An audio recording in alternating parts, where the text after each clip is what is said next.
एक उम्दा एक्टर के तौर पर अपनी पहचान रखने वाले बमन ईरानी अब बन गए हैं डायरेक्टर।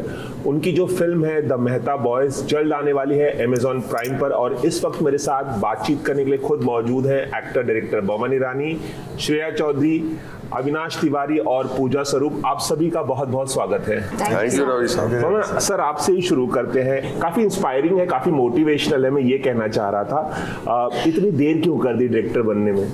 मैंने सिर्फ शादी जल्दी कर ली और बच्चे भी उसी साल में पैदा कर लिए। किस उम्र में शादी की? मैं 25 का था, 26 के पहले ही मैं बाप बन गया। एक्सेप्ट फॉर दैट मैंने हर एक काम आराम से किया है। मैंने अपने टाइम पे अपने टाइमलाइन को अपने मर्जी से किया। मैं जब 34 साल का था तब मैं फोटोग्राफर बना। लोग बोले यार तू दुकान छोड़ के, तू दुकानदार है यार, अपने बाप के वेफर बेच, फरसान बेच, तू फोटोग्राफर, मतलब हम ईरानी बेकरी वाले हैं, क्या कर रहा है? नहीं, मुझे करना है, खत्म हो गया। मेरी ख्वाहिश थी कि मैं एक फोटोग्राफर बनूंगा और मैं फोटोग्राफर बना। 14 साल किया मैंने फोटोग्राफी।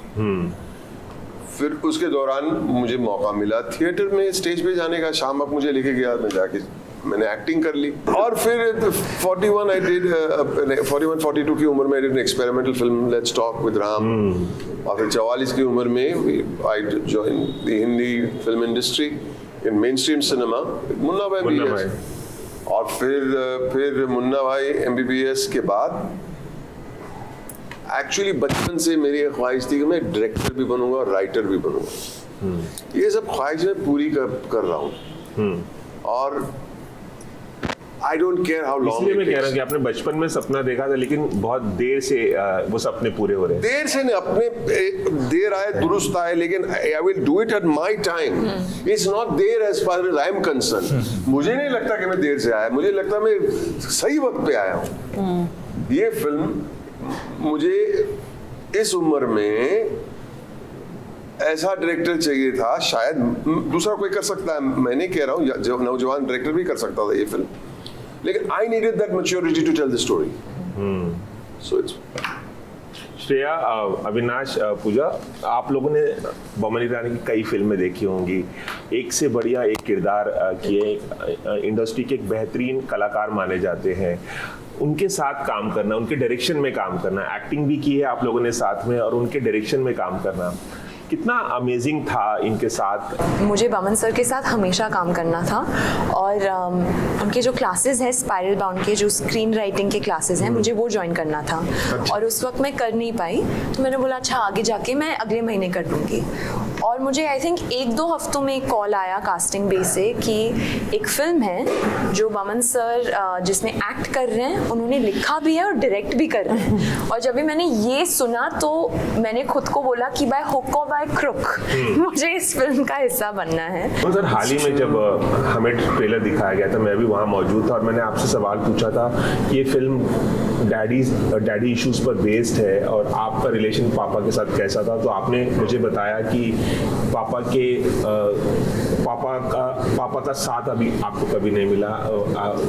मतलब 6 महीने पहले ही, मतलब जन्म लेने से 6 महीने पहले ही उनका देहांत हो गया था। उसके बावजूद भी आपने एक ऐसा सब्जेक्ट चुना जो बाप और बेटे के रिलेशन पर आधारित है, और ये एक मेजर इशू है तमाम घरों में, हर घर में ये होता है। I'll say this one more time. I think they're fed up. I'm saying it. आपने फिल्म देखी? हाँ मैंने देखी। आपको पसंद आई? आपने हाँ, बताया, I'm not putting you on the spot. मुझे पसंद है। आपको बहुत अच्छी लगी। क्यों अच्छी लगी? क्योंकि बहुत रिलेटेबल है। Same thing with me. I found it so relatable. कि मुझे ये फिल्म बनानी ही थी। And you see, when you have a film with a happy ending, it's not an exact happy. You know कि उसके solutions क्या है। यहाँ पे हमको solution मालूम ही नहीं है और कभी मालूम नहीं पड़ेंगे।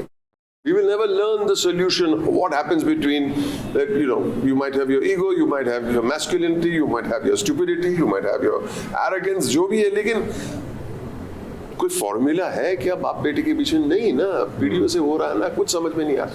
But you have got to learn to live with it. At some point आपका ईगो को समझाना पड़ेगा कि यार डोंट वेस्ट योर टाइम, थोड़ा अगर आपको एक हैंडशेक करना है तो कर लो ना हैंडशेक, या गले मिलना है मिल लो ना.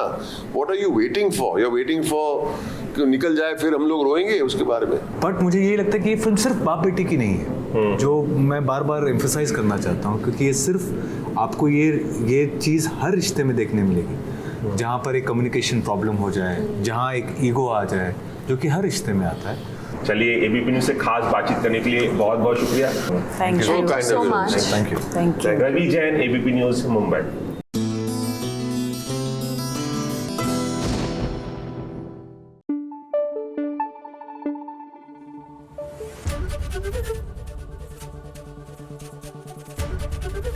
एबीपी न्यूज आपको रखे आगे.